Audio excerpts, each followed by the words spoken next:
एक मुलाजिम शकील अंजुम काम करते हुए बेहोश हो गया था सर।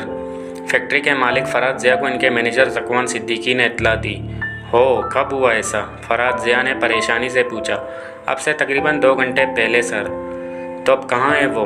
उन्होंने बेकरारी से पूछा। उसे फौरी अस्पताल भेज दिया गया था। अभी अभी इत्तला आई है कि उसे दिल का दौरा पड़ा है। इसके घर वालों को मैंने फ़ोन कर दिया है। वो बहुत गरीब है ना सर। अल्लाह अपना रहम फरमाए। इसकी 3 बेटियां हैं, बेटा कोई नहीं है। शकील अकेला कमाने वाला है। अभी कल ही तो मुझसे अपनी परेशानी का जिक्र कर रहा था। क्या परेशानी थी उसे? इनकी बेकरारी में इजाफा होने लगा।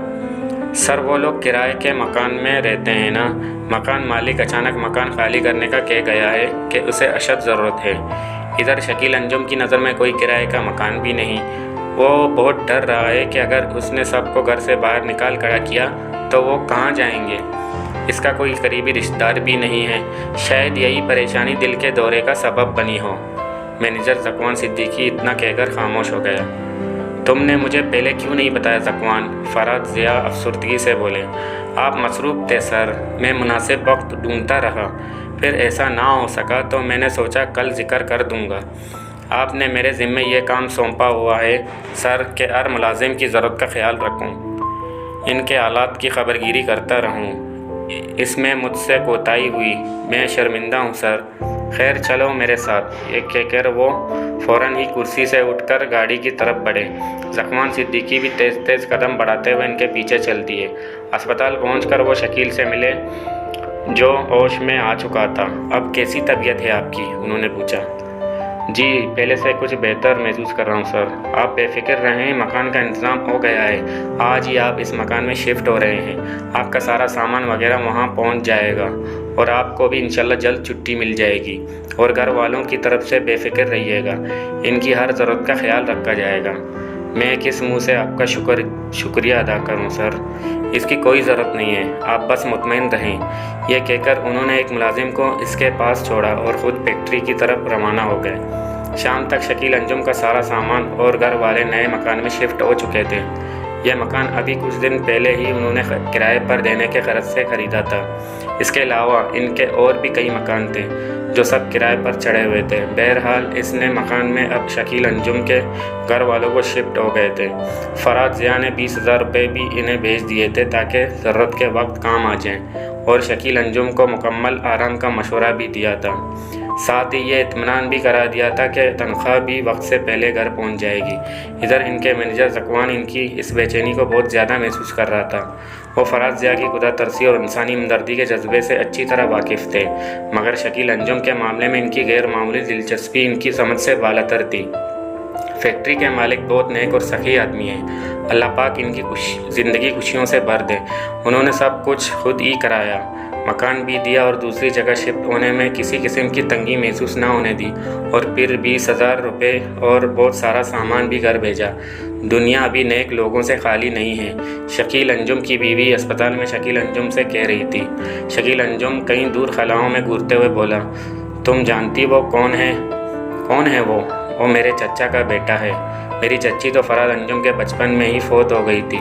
मेरे चचा फ़ौत हुए तो मेरे बाबा ने इसे जवानी में घर से निकाल कर इसके हिस्से पर कब्ज़ा कर लिया था, और इसके घर से निकालने में सबसे ज़्यादा हाथ मेरा था, और मैं अपने किए की सज़ा भुगत चुका हूँ, बल्कि भुगत रहा हूँ। वो इस मकाम तक कैसे पहुँचा ये मैं नहीं जानता।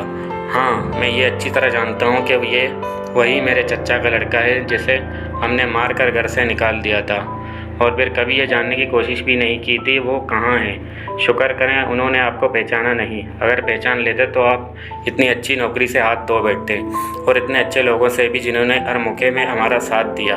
हाँ, पहचान लेता तो अपनी फैक्ट्री में मुलाजमत ही क्यों देता, इसी वक्त तक के देकर बाहर निकाल देता। माफ़ कीजिएगा सर, मैंने आपको डिस्टर्ब किया। मैनेजर सिद्दीकी ऑफिस में दाखिल होते हुए बोले। फ़राद ज़िया ने अखबार से नज़रें हटाकर इन्हें बैठने का इशारा किया। हाँ बोलो। मैं एक बात पूछना चाहता हूँ सर, आप नाराज़ तो नहीं होंगे? हाँ पूछो। उन्होंने अखबार एक तरफ रख दिया। मैं जानता हूँ सर कि आप गरीबों की मदद करने में हमेशा पेश रहते हैं। औरों की मदद का जज्बा आपके अंदर कूट कूट कर भरा हुआ है, मगर शकील अंजुम के मामले में आपकी गैर मामूली दिलचस्पी और बेकरारी से लगता है कि आपके और इसके दरमियान कोई ख़ास बात है? फराज ज़िया ने नज़र उठाकर इनकी तरफ देखा। सॉरी सर, आप मुझसे कोई बात नहीं छुपाते, हर वक्त बात खुल कर लेते हैं, बस इसीलिए मैंने पूछ बेटा। जहाँ तक मेरी मालूमात है शकील अंजुम से आपकी कोई रिश्तेदारी भी नहीं है। और सर मुझे याद पड़ता है 4 साल पहले जब शकील अंजुम मुलाजमत लेने आया था तो आप उसे देखकर चौंके थे और फिर कवायद पूरे ना होने के बावजूद आप अपने उसे मुलाजमत दे दी थी। इस दिन से आज तक आप इसकी ज़रूरियात का ख्याल औरों से ज़्यादा रखते हैं। फराज ज़िया कुछ देर तक खामोशी से एक तरफ तकते रहे। फिर कुछ देर बाद इनके लबों में जुम्बुश हुई। मैंने आज तक इस बात का किसी से जिक्र नहीं किया, यहाँ तक कि अपनी बीवी से भी नहीं, मगर अब मैं महसूस कर रहा हूँ कि मैं ये बात आपको बताए बगैर नहीं रह सकूँगा। दरअसल शकील मेरे चचा का बेटा है। जानते हो किस चचा का? इतना कहकर वो सांस लेने के लिए रुके। याद है माजी आज़ाब है यार अब। इनके मुंह से एक आंख के साथ गैर इख्तियारी तौर पर निकल गया। इनकी आंखें आंसुओं से भर गईं। कुछ देर बाद वो खुद को संभालते हुए गोया हुए। फराज मेरे चचा का बेटा है, जिन्होंने मुझे यतीम और मिस्कीन होने के बाद घर से निकाल दिया था, और मुझे घर से निकालने में शकील का सबसे ज़्यादा हाथ था। वो मेरी मौजूदगी किसी सूरत बर्दाश्त नहीं करता था। इधर मैं अपने चचा से हर उस चीज़ की फरमाइश कर देता था जो फराज के लिए आती थी। इस बात से तंग आकर उन्होंने मुझे कहीं बार घर से निकाला, मगर मैं कहाँ जाता, शाम को फिर घर आ जाता। वो मुझे ताने देकर और मेरे दूसरे चचा की सिफारिश पर रख लेते थे। फिर एक बार तो इंतहा हो गई, उन्होंने मुझे बहुत मारा और कसम खा ली कि अब इस घर में दाखिल होने नहीं देंगे। मैं भी बस इस घर में नहीं रहना चाहता था, सो मैं निकल गया नामालूम मंजिल की तरफ।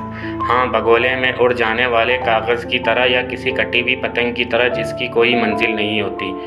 इतना कहकर उन्होंने ठंडी आह भरी।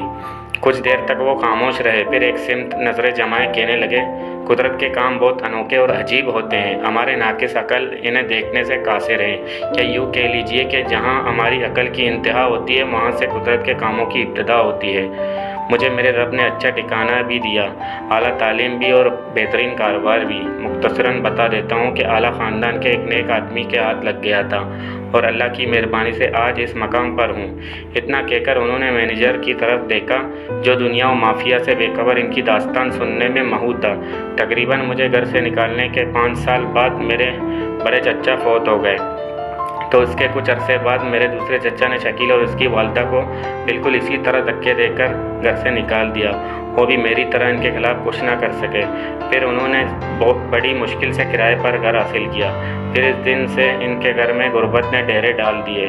मैं ये सब जानता हूँ। थोड़े अरसे बाद मैं इस इलाके का चक्कर लगाकर हालात मालूम कर लेता था, बस बेचैनी सी थी। और अब जहाँ तक मेरा ख्याल है कि शकील ये समझता है कि मैंने इसे नहीं बेचाना, मगर मैं इसे कभी भूल नहीं सकता, क्योंकि इसके चेहरे के नक्श मेरे बाबा जान से मिलते हैं। बस ये है कुल कहानी। यहाँ तक कहकर उन्होंने मैनेजर की तरफ देखा और भरपूर अंदाज में मुस्कुरा दिए, और इधर मैनेजर हैरत से मुंह खोले फराज ज़िया को तक रहा था, जैसे कहना चाह रहा हो, आप हैं क्या चीज़।